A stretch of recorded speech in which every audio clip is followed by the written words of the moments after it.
Sinbad एक जहाजी था। उसके नगर में एक हिंदबाद रहता था। वो कहता था इसने फ्री में ही इतनी करोड़ों लाखों करोड़ों की दौलत का मालिक बना है। सिंदबाद ने कहा मैं यूं ही लाखों करोड़ों का मालिक नहीं बना, मैंने संघर्ष किया। वो बताता है एक बार वो यात्रा से जा रहा था और तूफान आया और तूफान के कारण उसका जहाज वहां बह गया।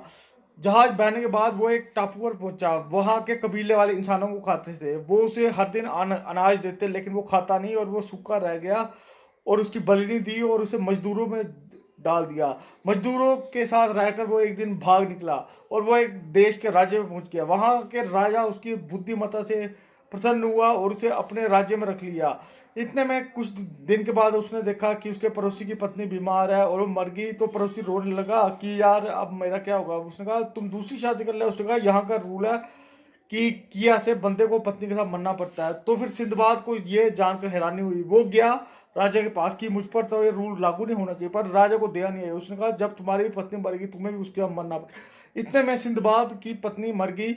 तो सिंदबाद को भी उन्होंने उस काली गुफा के अंदर धकेल दिया और खाना रख दिया। इतने में कुछ दिनों के बाद महामारी फैली और हर दिन लाशें आने लगी। तो सिंदबाद को और खाना मिल गया। एक दिन उसने देखा किसी जानवर के सांस लेने की आवाज आ रही है।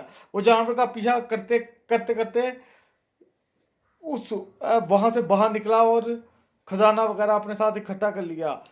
Thank you friends video watch करने के लिए।